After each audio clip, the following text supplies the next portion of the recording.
Nothing can overstate the impact of mobile suits in warfare. Since their debut at Loom, mobile suits have been an unstoppable force on the battlefield. By early March, just within a few weeks, Xeon forces had landed and captured key locations rich in resources and industry across the Earth. But this rapid expansion proved to be a mistake. Almost immediately, the invading Xeon forces faced significant logistical and numerical challenges that hampered the entire Earth attack force. The Xeon military was far too small to sustain an invasion of such scale. As they pushed into more regions, their momentum began to slow. Federation forces dug in, fortified their defenses, and held the tide, while Xeon's one sharp spearhead grew duller by the hour. Eventually, progress ground to a halt. For 6 months, the war entered a tense stalemate. During this period, both sides launched various projects aimed at ending the conflict quickly.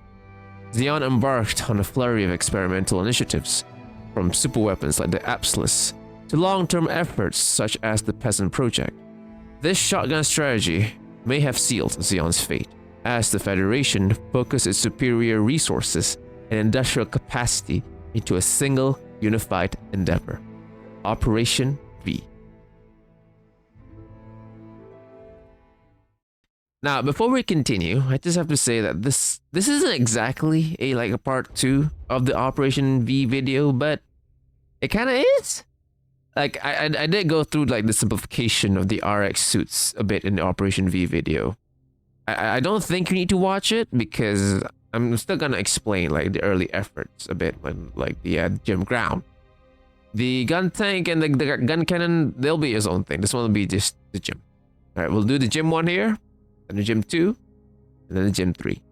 The variants and all will be a later time because there's a lot. Operation V was the Federation's initiative to develop mobile suits. Its key outcomes included the RX series of mobile suits, the gun tank, the gun cannon, and most importantly, the Gundam. Upon its deployment, the Gundam became the most advanced mobile suit of its time, significantly outperforming nearly all Xeon models in the field. If feasible, the Federation would have mass-produced it in its original form. However, even with their vast industrial capacity, such an approach was impractical. Immediately, efforts were made to simplify the design for large-scale manufacturing. In this regard, the Ground Gundam represented the Federation's first attempt at mass production. Technically, as it was like the first mobile suit that they produced in, more than one, I guess. They produced more than a handful of it, I think. Anyway, the Ground Gundam was designed as a stopgap measure. It was intended for rapid deployment to the Earth front lines. While never envisioned as a long-term solution, the Ground Gundam laid the groundwork for full-scale production.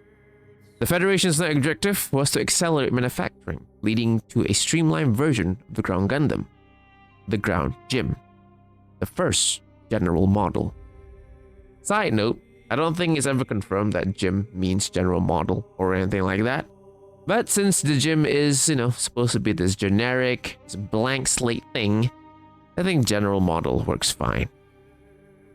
The Ground Gym simplified the Gundam's design by eliminating built-in weapons such as the chest-mounted Vulcan guns and replacing the advanced head sensors with more basic alternatives. Additional simplifications included removing the backpack module and equipping it with a slightly less powerful reactor.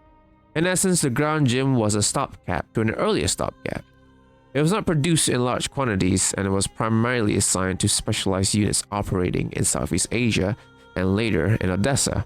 Despite its limited distribution, it consistently outperformed Xeon mobile suits, providing the Federation with critical combat data to inform future designs.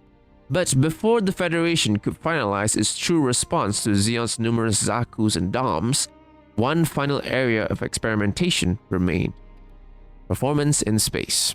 Presumably a pre-production version of the final model, a small number of Gym early types were manufactured at Luna 2 to test their capabilities in space. During one such test, a Gym early type encountered Xeon's RD-4 prototype, itself a test for the coming Rick Dom. With the production lines established, combat data collected, and components simplified or replaced, the Federation finally began mass producing its mobile suit, the RGM-79 GIM. The GIM, for all intents and purposes, was deliberately generic. Everything inherited from the Gundam had been streamlined to the point of utilitarian simplicity. The design made this immediately apparent. Where the Gundam featured complex armor contours and layered plating, the GIM's armor was flattened and minimal. Its head, once filled with advanced sensors and cameras, was reduced to an egg-shaped unit with a single basic sensor shielded by ballistic glass. The GIM was the embodiment of functional simplification. And that was precisely how the Earth Federation managed to produce such a machine at scale in record time. From having no production models in mid-year, the Federation was able to match, if not exceed, Zeon's mobile suit numbers within 4 months. GIMs rapidly became ubiquitous across Earth and space, driving back Zeon forces at an astonishing pace. While the number of deployed GIMs was vast, quantity did not come at the expense of quality.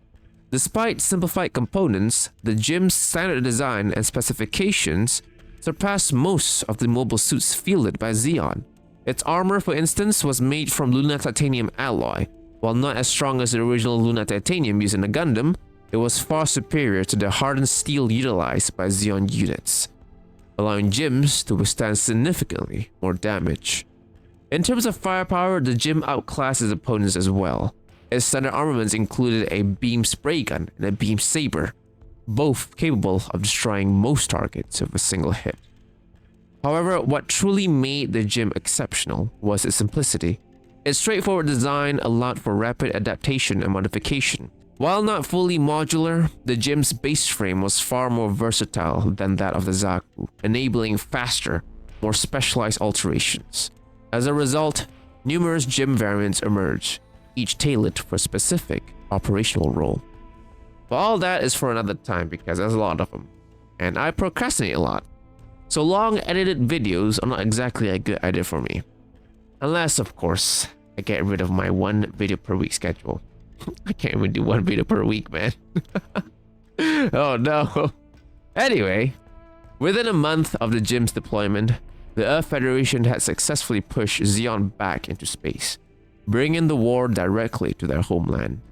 While the GIM proved highly effective, several Zeon mobile suits did present challenges. The Dom series, with its superior speed, the Goof, designed specifically for an anti-mobile suit combat, and most importantly, the Gelgoog, all pose significant threats. The Gelgoog in particular outclassed the GIM in nearly every category. However, Zeon's growing losses resulted in a sharp decline in pilot quality. As experienced personnel were depleted, these advanced suits could no longer be used to their full potential. Ultimately, by the end of the year, Zeon was forced to surrender. The 1-year war ended shortly after the GIM's debut, but its service was far from over. In the years that followed, the original GIM model, along with its many variants, was tasked with post-war cleanup operations against Zeon remnants. With the urgency of mass production no longer a priority, and most of these conflicts being relatively low intensity, the Earth Federation was able to reintroduce more advanced technologies into the GIM platform. A new production initiative was launched to first upgrade and later manufacture an improved specification of the GIM. This effort culminated in the RMS-179 GIM 2. The GIM 2 reintroduced several technologies originally stripped from the Gundam, including enhanced sensor systems. Its reactor was also upgraded to a more powerful model, exceeding even the Gundam's output. This increased power capacity allowed for the installation of stronger thrusters, significantly boosting mobility. Around this time, though, full-scale beam rifle production had been established, enabling the GIM and other Federation mobile suits to be equipped with full-size beam rifles as standard armament. Additional improvements included upgraded armor composites and, beginning in UC 0085, the integration of a panoramic cockpit system. If I can make a little assumption here, I feel like the GIM 2 was actually what the GIM 1 was supposed to be. If they weren't rushing it out. I think if they had time to cook, I feel like the GIM 2 is what the Gym 1 is. The Gym 2 was widely regarded as a minor upgrade of its predecessor, however. Following the introduction of the Hyzak, the Gym 2 was largely reassigned to realign duties. It wasn't until after the Grips War, when Neo Zeon declared war on the Earth sphere, that the Gym series was revived with the development of the RGM-86R Gym 3. The development of Gym 3 originally began with Karaba. Working in collaboration with Anaheim Electronics, Karaba sought to create a replacement for the Nemo, a design that was, in many ways, the original Gym 3, as it directly evolved from the Gym 2. After Karaba and other splinter factions rejoined the Earth Federation, the Gym 3 entered service as the Federation's new mainline mobile suit. Ultimately, the Federation used the mobile suits developed by these former factions as the conceptual foundation for the eventual successor, the RGM-89 Jagan. The Gym 3 was a completely new design, heavily inspired by the Gundam Mark II. It featured a movable frame, an internal skeleton housing key systems such as the cockpit, reactor, and actuators. This structural innovation was intended to improve energy efficiency and simplify repairs and modifications. In earlier mobile suits, components were built as separate modules attached to the torso.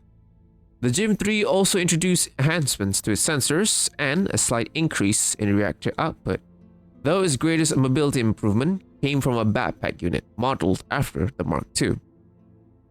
The most notable advancements over the Gym 2 was the Gym 3's modularity.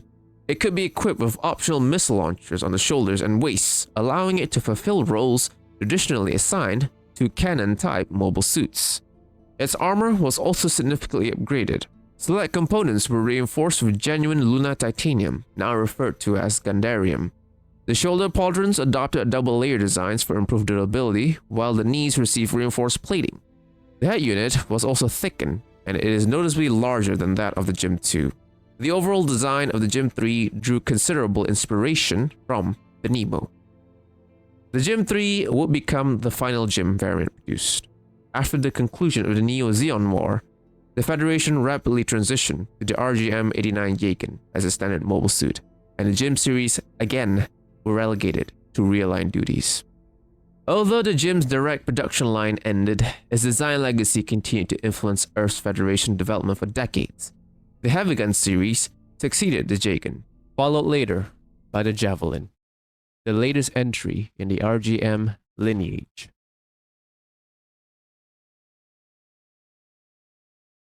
You know, I got a special, I'm not sure if place is the right word, but I got like a special feeling, I guess. I'm not sure what the word is, but I like the Gym. I kind of like it. I actually do like it a lot. Like, it's just like this simple boy, you know, just a simple boy that you can just do whatever you want with it. It's like a good base, like a Honda Civic, you know? People take their Honda Civics, this generic ass car, and they just do so many things with it. I like it. It's just a nice thing to have, you know? I really like the design as well. Like the design is actually, I don't know. I just like the design. It's just a special boy, especially the Gym 3. I like the Gym 3 a lot. The Gym 3 doesn't. I guess it is. I guess I was gonna say it wasn't as modular as Gym 1, but I think it is. There's like so many variants for all of them. The Gym 2, Gym 3, Gym 1. They all have like multiple variants. But yeah, I really like the idea of the Gym. Just this generic thing that you can just slap on as many things you want. I've always wanted to get a Gym like model kit, but I don't know why I've never gotten around it. I haven't bought a model kit in a while, dude. I don't know, man. Maybe one day. Just like this guy, this little boy, just a good little boy. Again, like this thing's got so many variants. That'll come in a little video, because this will be like hours long, and only be covered like, I think that was the original plan anyway. The original plan was just to cover the Gym 1 and all the variants, but I decided to just kind of go down the line up until the third one at least, and then later we can do the variants on a separate thing. I think that's fine, you know? I think that's fine. But that is it. This briefing, pilots, that is that this is probably the most numerous mech that we will face once the Jupiter colony decided to make its move against the Earth sphere. Those damn Earth people, man. We need pilots. We need so much more pilots so that we can win the fight against these guys. You can do that by clicking the sub button. Yes. Apparently, commenting also helps. YouTube did a change or something where commenting also helps boost the video or something. So maybe you can do that as well. Maybe you can leave a cat emoji down below or something. I think that'd be fun. Yeah, everybody likes cats, right? If you don't like cat, what's wrong with you? You sick. You sick. But yes, if not, I guess you could leave a like, right? Leave a like. You're not brave enough to join the military, which is fine. And very understandable. Leave a like, leave a comment. That will boost this video out for everyone else to see. And hopefully we get more pilots, people that are a lot more braver than you are, not joining the mech force, right? We'll get them. They'll take your place and then they'll fight. Fight. And hopefully they don't end up in my personal graveyard, which is also known as the Discord. The Discord. That's where we can talk. Or if we just sit in silence and appreciate the fallen ones. But you won't fall. Right? You won't fall. No one will fall because everybody will survive. Every single one of you are elite pilots, even though you are not on the list to the left of me right now. You are one. Right? You just don't know it yet. But that's that, everybody. Thanks for joining again. Glory to Jupiter Colony. Glory to every single one of you pilots. Take care. Keep on shooting those Earthnoids. But remember, as you keep shooting them down, remember that please take care of yourself and do not die.